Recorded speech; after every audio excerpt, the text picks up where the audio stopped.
It is you, Mario, and welcome to JO Let's Play of Super Mario 64. Or, as I like to call these Let's Plays, oh my gosh, you guys actually enjoy watching this shit. Obviously, I have not done a video in the week's time that,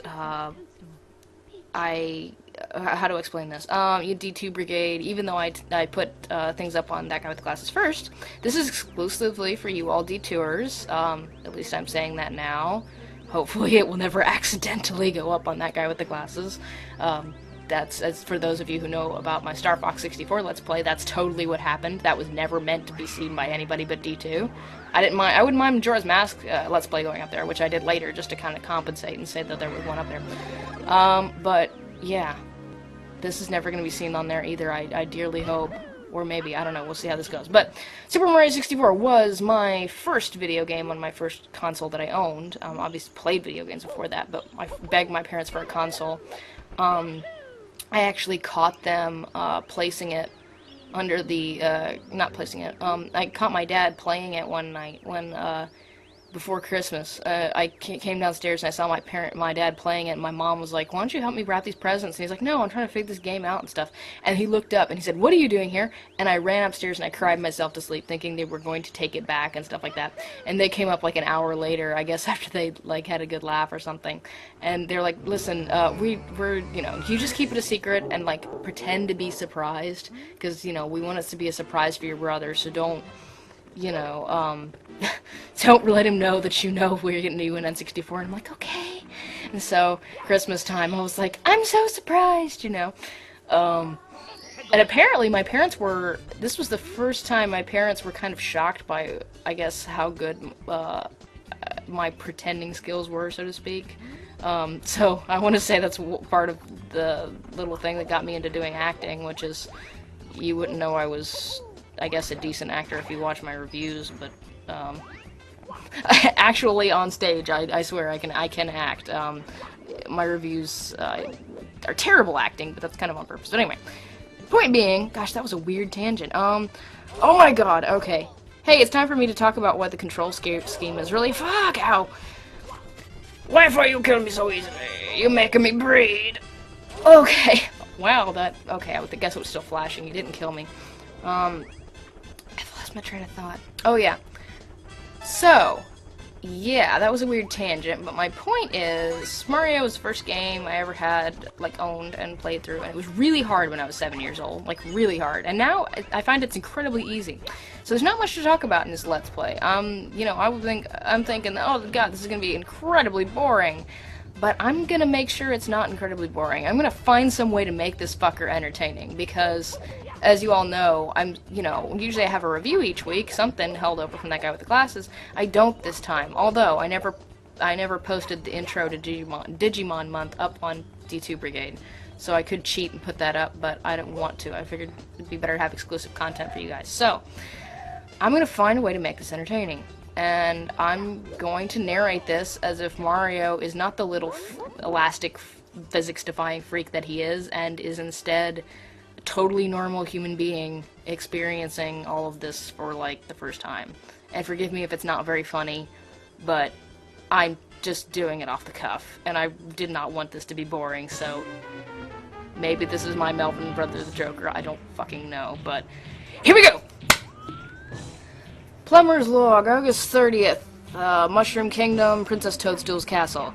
I find myself locked in battle with a large cannonball-like entity who possesses a two-dimensional mustache on the front of his face, or maybe it's a mouth, I still haven't decided. If it is his teeth, it appears to be separate from the rest of his body. Ow, that hurt.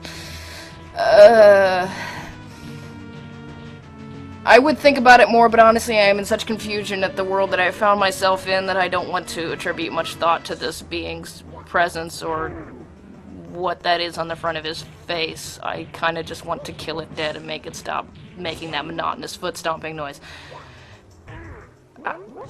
What? How can it be that Pipsqueak like you has defused the Bob-omb King? You might be fast enough to ground me, but you'll have to pick up the pace if you want to take King Bowser by the tail. Methinks my troops could feel la la la la. I can't read that fast. And kaboom! I have just killed the king lording over this entire battlefield.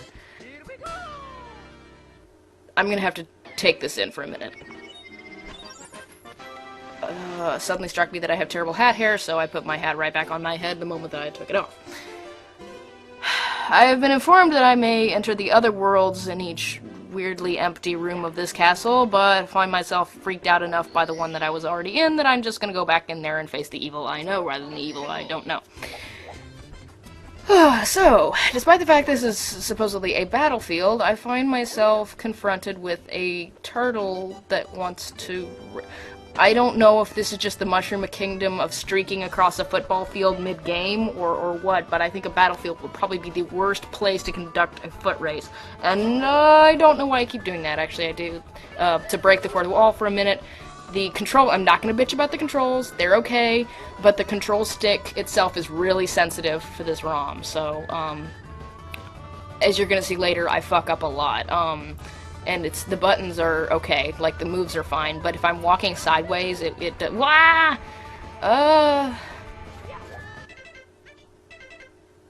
After a bit of thought, I decided to conduct a rematch with the being known as Koopa the Quick, after collecting some coins that for some reason heal my, well, money makes it all better, I guess.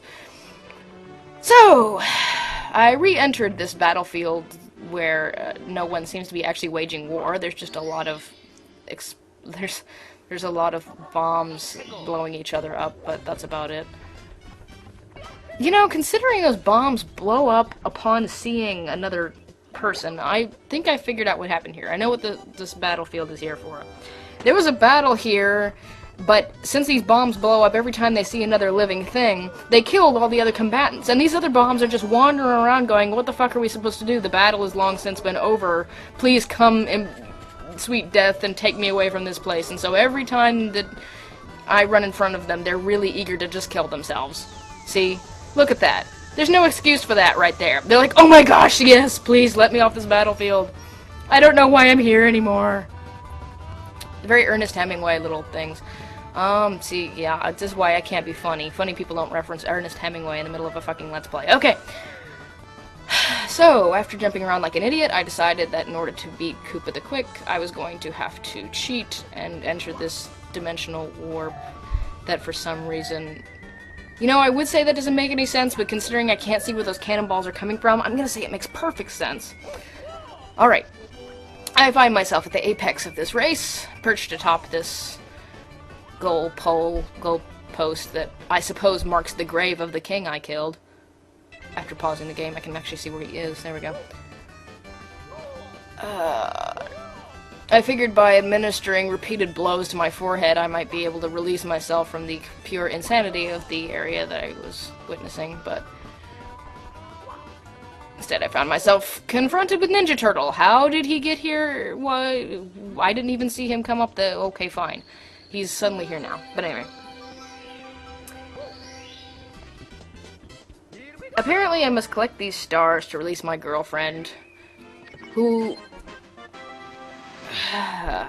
I can't help myself. I'm madly in love with her. I'll do anything for her, but I never get any. All she ever gives me is cake. I'm going through an awful lot of trouble for that cake. Better be some damn good cake. It better be red velvet, man. If I see it as one of those instant things, it's just the, you know, that really nasty, like, half chocolate filling stuff. Oh, no. None of that marble from Kroger cake, I swear, man. Okay. But she is my girlfriend, so I have to do anything in my power to bring her safely out of Bowser's clutches, and besides that, I would say I don't want to think about what Bowser's doing with her in his, you know, custody or whatever, but there's a whole entire video game confessions devoted to that really, you know, solves my wondering for me. It's not like I haven't done this like 3 or 4 times in the past. I find myself, after having killed a king of an entire world that was based on war, it now has no actual battle to be fought, completely callous to the murder of other living things, such as mushrooms, and helpless little, apparently the cousin of the guy I defeated in battle, ow, to steal his shell and make it my own. In fact, murder is just sorta okay for me now. I'm going to go around killing just about every creature that I see, simply because they exist. Look, I just blew up one of those little bob-omb things. I could not care less. He probably wanted it. I mean, my goodness, he's been wandering around this battlefield with no purpose for, like... I'm gonna go shoot myself out of a cannon, because it's here. I don't know. Also, why are the peace-loving bombs pink? Like, when they decide to not blow up around everything they see, do they just turn pink, or do they have to be, like, initiated into this peace club and then painted that color? I'm gonna fall off this floating island and embarrass myself, so I'm gonna... There we go. Angle the camera a little bit so I don't die. Okay. Oh, here we go. After having obtained 3 of these stars, I begin to question their purpose in the Mushroom Kingdom itself. Being a foreigner and all from Italy, and not, in fact, the Mushroom Kingdom, I kind of have to wonder, are they currency? Are they power cells of some kind? No, I think the coins are currency. The coins are currency because they look... Well, maybe I'm completely wrong. Actually, the coins seem to have some healing properties, like drugs or medicine of some kind. I swear, if they're drugs, that explains so much about what I'm going through, because I've been picking up these things like crazy. Popping coins. The red ones. Red coin or blue coin? Well, it depends, I guess, on the suit. Okay, there we go. I mean, maybe that thing is just a really small little Doberman, considering it leaps out and bites me and doesn't actually kill me. I mean, and yet it's the size of a semi-truck. You'd think it would kill me on the spot. It makes dog noises. Maybe I'm just hallucinating all this. I don't know. And it is taking a really long time to get up this hill. Okay. Oh, rug burn. Man. Another piece of evidence to add to the whole I think I may be hallucinating thing, besides the mushrooms. That was a good one. I'm a 40-year-old Italian plumber. How the hell am I moving so fast? Ow. I just got hit by a cannonball and I'm perfectly fine. And I can, like, jump through the air 50 feet without even bending my knees. I don't understand. I don't know. I'm not going to think about it.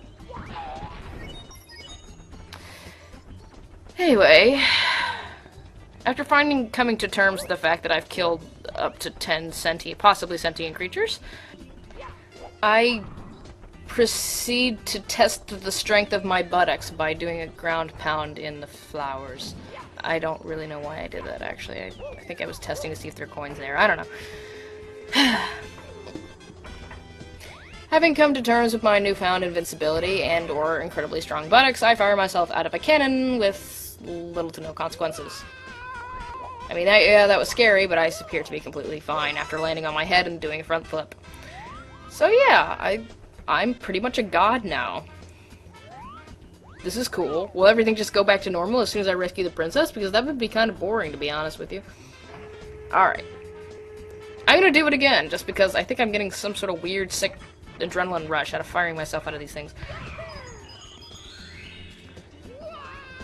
Look at that! Did you fucking see that? I flew 300 yards through the air, landed on my stomach, killed something, which means I must have been moving like a 200 miles an hour, and I'm fine! I am like unto a god now! Man, screw the princess, what else can I kill? I still have hat hair. Why can my god powers not cure my hat hair? Or nose that looks like a tumor off the front of my face? I don't know, but somehow knowing in a way that has absolutely nothing to do with the person on the other side of the controller realizing this, that I cannot complete the 5th mission in that world, I seek to wreak havoc in other universes, using the power of these stars that I have collected. I hold the stars in my hands, truly. I am an otherworldly being of immense power. I can probably do so much better than Princess Peach. She's seriously going to have to give me more than cake after all this, I don't know. I'm kind of enjoying myself, though, so let me go test my godlike powers in World 2. Womp's Fortress. So I've gone from a battlefield to a fortress now. Okay.